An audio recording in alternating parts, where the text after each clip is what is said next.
What's going on YouTube? Josh here checking in. Beard game is strong. We're gonna get a lower body session in today, and that's pretty much it. I'm gonna roll the footage. I'm gonna skip the warm-up today because it's not that exciting. Like I said last video, all I do is a bunch of goblet squats.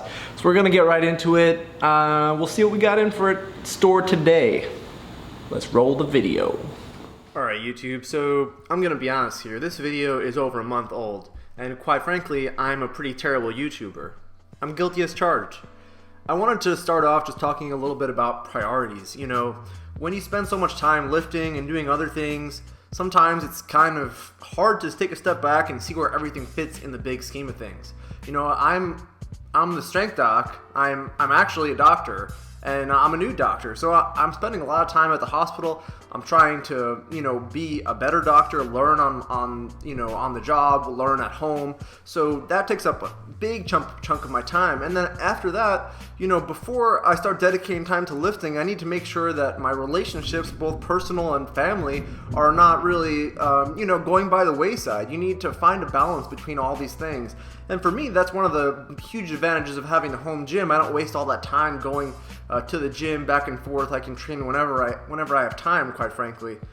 But, you know, YouTube, for me, comes after lifting because it's just not as important to me. I really enjoy making these videos when I can. I enjoy interacting with you guys. No disrespect. I just got a lot on my plate, and at some point, something has got to be the thing that sort of goes in the back burner. And for me, usually YouTube is the one that kind of goes in the background. Probably not the best for my business, although quite frankly, I usually only train a few clients at one time anyhow, just so that way I can make sure I can dedicate enough time to each client. So anyway guys, I just wanted to start off talking a little bit about priorities. Comment below if you guys have dealt with this before. I mean, I don't think I'm the only one out here. I think this is a pretty common issue, especially with folks who are really dedicated to lifting. So enough about that nonsense. Let's talk about the lifting footage. So with those front squats, the main thing that's limiting my front squat right now, honestly, is my wrists. They're just, once the weight starts getting a little bit heavier, I start feeling pretty bad. And, you know, it's just the nature of the beats. I need to do it more. I need to get more comfortable with the movement, using the front rack position. I'm sure if I didn't use the front rack, if I, had some kind of safety squat bar or something, used it the other way, I could do a lot more weight because my legs feel pretty good. And those lunges are pretty lightweight because I don't do the lunges a whole lot. Anyway, on to some conventional deadlifts here. This day, about a month ago, as best I remember, was just not really going anything too crazy, nothing too heavy, but just, working on the form, doing the best I can here. So one thing that I'll say about deadlifting in my home gym is that those plates that I have, I don't know if you guys can tell, they're pretty much all mismatched. Just because I got all of my plates on Craigslist at different times. And so they're all slightly different sizes. And that is a royal pain in the butt when you are deadlifting. Honestly, it's really, really very annoying.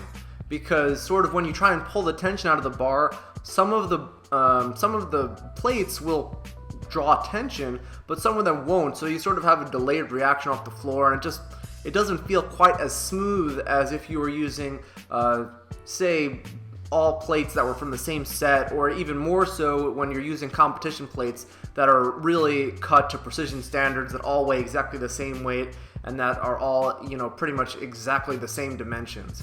So one thing I'll be looking to do in the future is probably get rid of these plates and probably just pick up a set of plates. I've toyed with getting the calibrated plates, but honestly, for my needs, I don't really think that it's worth my money. I know Rogue came out with, those calibrated plates that are a lot cheaper, but I don't know. I don't think I'm that fancy. I'll probably just end up getting some 45 plates that are all from the same set. So, yeah, just, we'll do some conventionals. Nothing heavy here, guys, just because I'm getting back into it and doing some straight leg deadlifts here. This is 275. Most recently, I was doing this with 315. So again, this video is like a month old, and I'm just really getting back into the swing of balancing everything and lifting, and I assure you guys that I've been lifting a whole lot more. You're only seeing probably a tenth of the lifting that I actually do, just because it's a lot more time consuming than you guys think, you know, recording, making these videos and things like that. So this, I wanted to show you guys, that strap there, it's actually a traveling farmer's walk handle. And I'm using this here for an exercise called suitcase carry.